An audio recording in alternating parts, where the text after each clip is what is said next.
আজ হোলি খেলবো শ্যাম তোমার সনে, একলা পেয়েছি তোমায় নিধুবনে।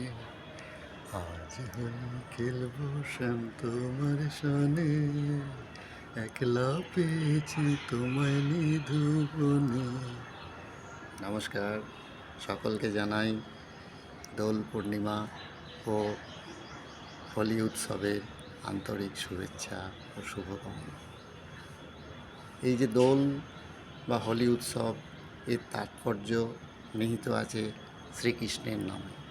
শ্রীকৃষ্ণই প্রথম বৃন্দাবনে আম্রকুঞ্জে শ্রী রাধিকা ও তার গোপীদের সাথে আবির ও রং নিয়ে দোল উৎসব পালন করেন।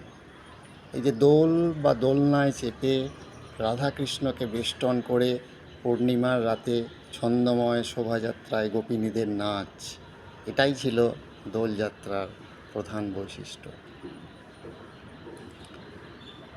পূর্ণিমার আসলে আমরা সবাই ভালোবাসার কাঙাল। জৈবিক চাহিদা ছাড়াও আমাদের মন ছুটে বেড়ায় একটু ভালোবাসার রঙে রঙিন হতে। অনেক সময় আমরা রং চড়িয়ে কথা বলি, রাজনীতির রং বদলের খেলা হামেশাই দেখি, রংবাজদের থেকে দূরে থাকার চেষ্টা করি। তবু আমাদের চোখ সাদা কালোয় বিশ্বাসী নয়। জীবনের পরতে পরতে সে শুধু রং খুঁজে বেড়ায়। শ্রীকৃষ্ণ রাধিকাকে দোল পূর্ণিমার রাতে রং মাখাতে চেয়েছিলেন, কিন্তু বাকি গোপিনীদের মনের ইচ্ছে ছিল শ্রীকৃষ্ণের হাতে রং মাখা। ত্রিকালদর্শী শ্রীকৃষ্ণ সেদিন বহু রূপে বিভাজিত হয়ে সকল গোপিনীর মনোবাসনা পূর্ণ করেছিলেন। কিন্তু কৃষ্ণ প্রেমে বিভোর হয়ে গোপিনীরা যখন কৃষ্ণের অন্তরঙ্গ হতে চেয়েছিলেন, ঠিক তখনই শ্রীকৃষ্ণ বহু রূপ ছেড়ে শ্রী রাধিকায় মন সঁপেছিলেন।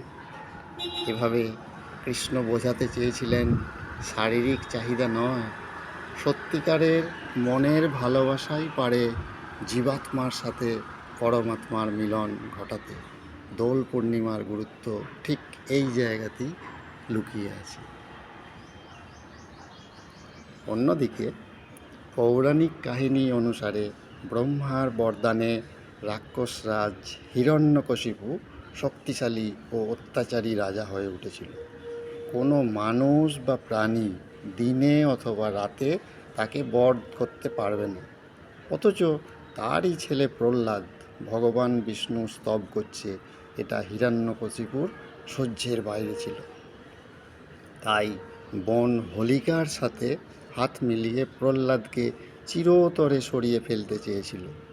ব্রহ্মার বরে হোলিকা আগুনে পুড়বে না এমন একটি মায়া চাদর লাভ করেছিল এবং সেই চাদরে কোলে শিশু প্রহ্লাদকে বসিয়ে জ্বলন্ত আগুনে ঝাঁপ দিয়েছিল।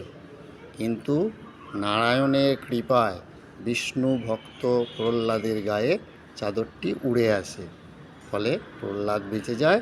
আগুনে দগ্ধ হয়ে মারা যায় হোলিকা। হোলি উৎসবের আগে তাই হিন্দি ভাষী বলয়ে হোলিকা দহনের প্রচলন আছে। আমরাও দোল পূর্ণিমার আগের সন্ধ্যায় খড়কুটো শুকনো পাতা জ্বালিয়ে হোলিকা দহনের বাংলা রূপ ন্যাড়াপোড়া বা চাঁচড় উৎসব পালন করি। আসলে এসবের মধ্য দিয়ে অশুভ শক্তির বিনাশ করে শুভ শক্তির জয়গান সূচিত হয়। বৈজ্ঞানিক দৃষ্টিভঙ্গিতে দেখলে বছরের শেষ উৎসব এই দোল বসন্ত উৎসব। মূলত এই সময়ে পর্ণমোচী উদ্ভিদেরা প্রচুর পরিমাণে শুকনো পাতা ডালপালা নিষ্কাশন করে পরিবেশে জঞ্জাল বাড়িয়ে দেয়। তাই আগেকার দিনে উৎসবের নামে জঞ্জাল পুড়িয়ে রুক্ষতা শুষ্কতাকে সরিয়ে পুরাতনের বিদায়ে এবং নতুনের আহ্বানে এই উৎসবের প্রচলন বলেই আমি মনে করি। বাংলায় এই দোল উৎসবের সূচনা হয় চৈতন্যদেবের হাত ধরে।